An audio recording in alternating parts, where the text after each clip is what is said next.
You're listening to the Coffee Hour. I'm Andy Bates. I'm Sarah Gilseth. It is Tuesday, September 17th.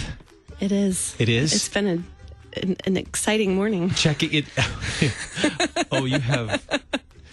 Oh, boy, I haven't heard all the stories yet. Yeah, so don't need coffee when there's a fire drill because you're wide awake from that. But even before that, on my way to work out this morning, had a flat tire, so got my workout change in a flat tire this morning. It's a good Tuesday morning. I made my favorite lunch today. I don't know if that's exciting to anybody. So there's that. We have two really good things on deck today. I am really intrigued by this summit that's coming up at Concordia University Wisconsin. So we get to check in with the dean of the Batterman School of Business at Concordia University Wisconsin in just a moment to learn more about this upcoming summit.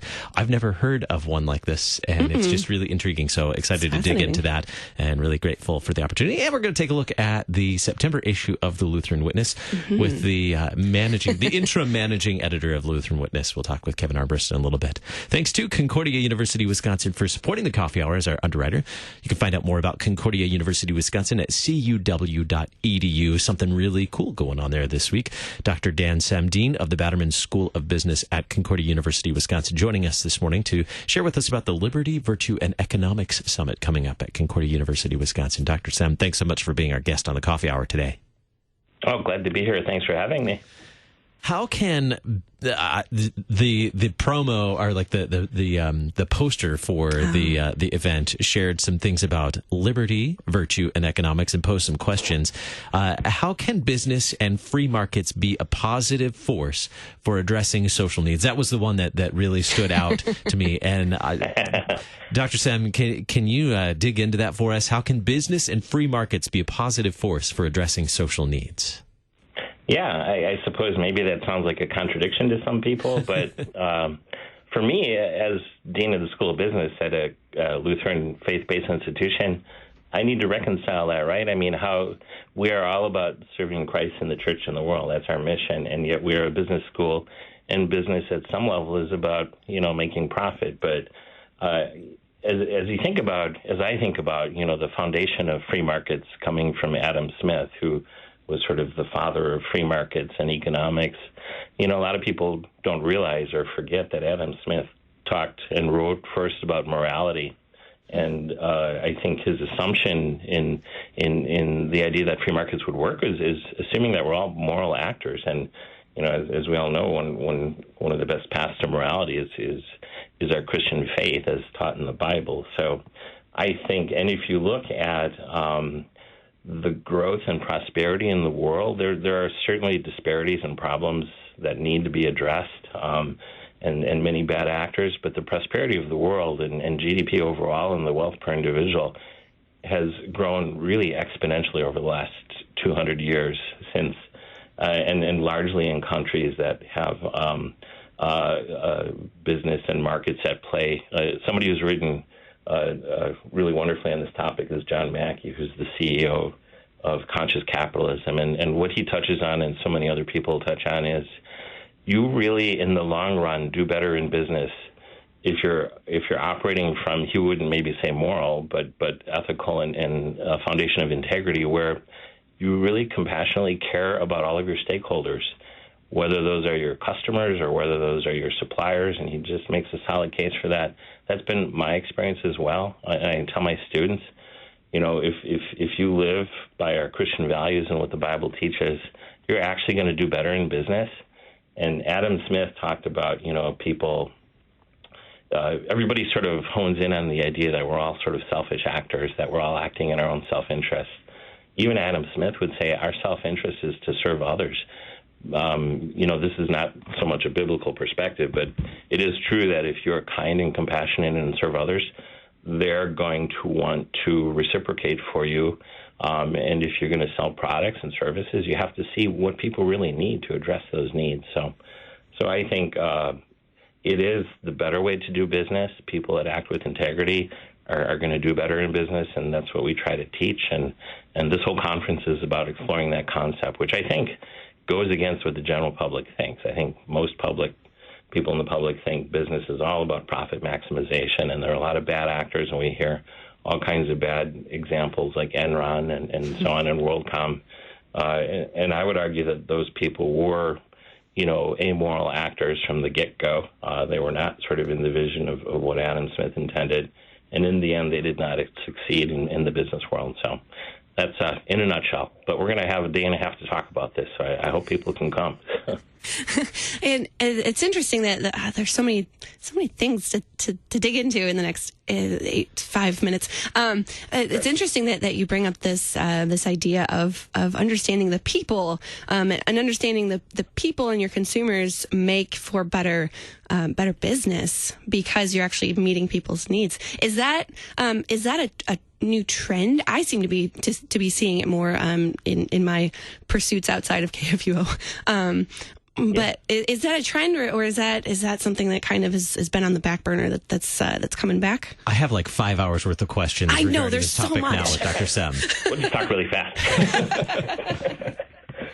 I think it is a trend, and a lot of people are critical of the millennials. But I think one nice thing about the millennials is they care about a more holistic view of the world. They want to sort of everything they do. They want to have some positive impact in the world, and I think you see a lot of companies, and it started, a while back with Ben and Jerry's ice cream with philanthropic purposes, and then Patagonia and Tom's shoes. But, now when consumers buy products, a lot of times they're thinking not just about the product, but is this a company that acts with integrity and in some cases if have the same values as me, Christian values.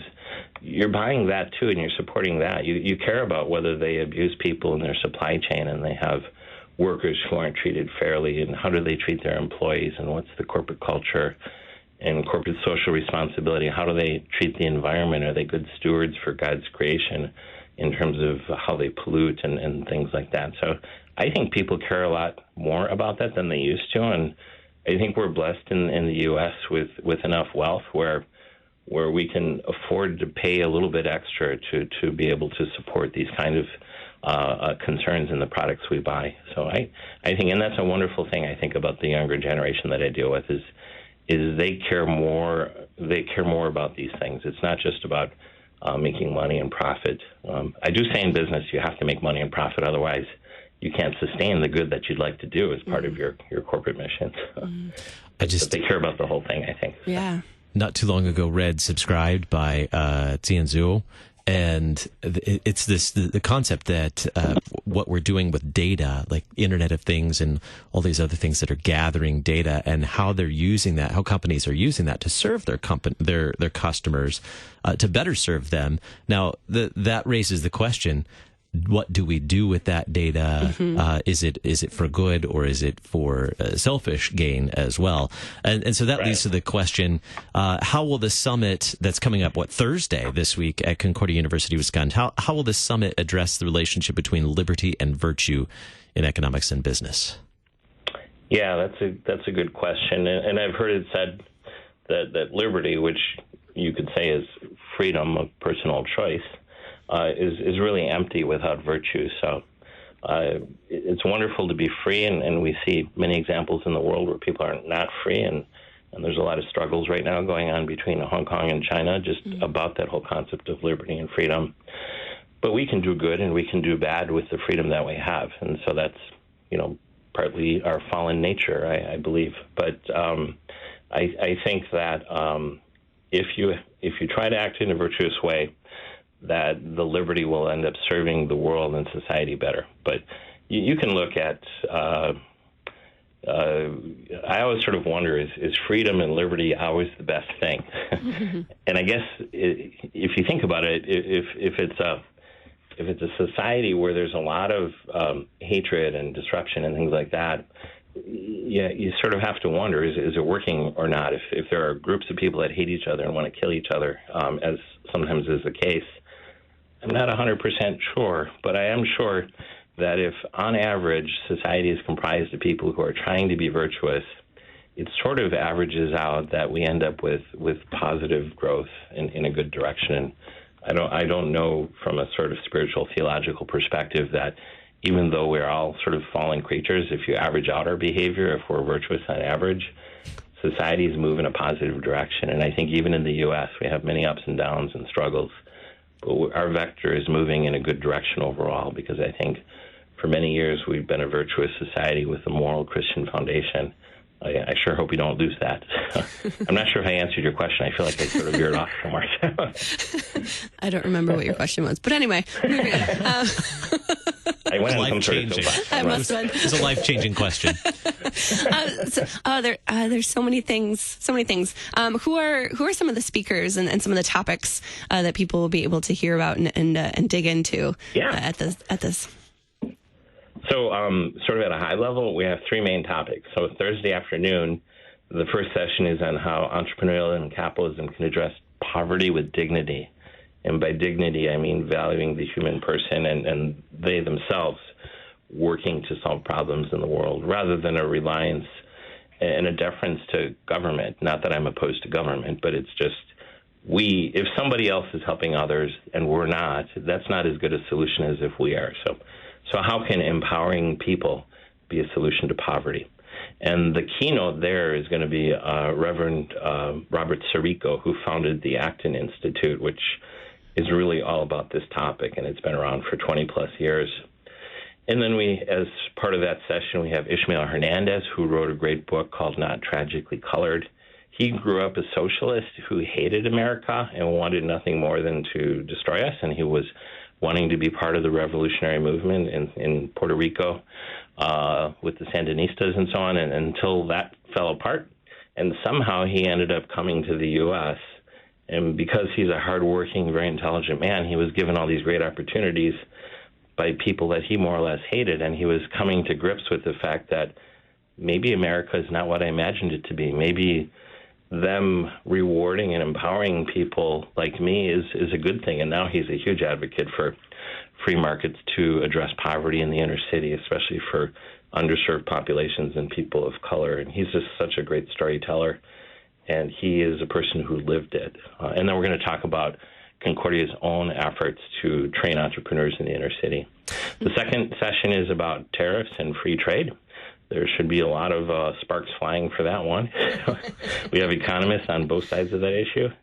And tariffs are more or less, should there be constraints on free trade? Although you could argue whether or not we really have free trade. So, and then the final session is about the biblical moral foundations for business and free markets. So we have some really nationally recognized speakers, Dr. Sam Gregg, Dr. Chris Armstrong, and Rathbone Bradley. Ann's going to talk about a biblical answer to poverty. Liberty, Virtue, and Economics Summit at Concordia University, Wisconsin, coming up this Thursday. How can we register for the event and find out more? Go to cuw.edu/LVE Summit. LVE is for Liberty, Virtue, Economics. Outstanding. We'll share that link with the program notes today. Mm-hmm. Dr. Dan Sem, Dean of the Batterman School of Business at Concordia University, Wisconsin. Thank you so much for being our guest on the Coffee Hour today. Oh, thank you, Andy and Sarah. We'll have to have you back, guys. I have like 5 hours more of questions. So many more things. Coming up in just a little bit, we'll take a look at the September issue of the Lutheran Witness. You're listening to the Coffee Hour. I'm Andy Bates. I'm Sarah Gulseth.